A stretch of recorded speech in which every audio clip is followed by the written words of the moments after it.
Are you having any kinds of problem on the Motional Driver application, like your Motional Driver not showing up?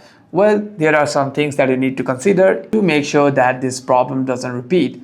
First, you need to make sure that the fault is not by your side. You need to make your Wi-Fi and your location on all the time so that the driver can locate you when the driver is on the selected location. However, if the driver still doesn't show up, you can simply contact the driver through their information on their profile after you have selected your ride. And if that doesn't work out for you either, you can simply contact the support team. You can go to the motional.com official website and you want to scroll down all the way.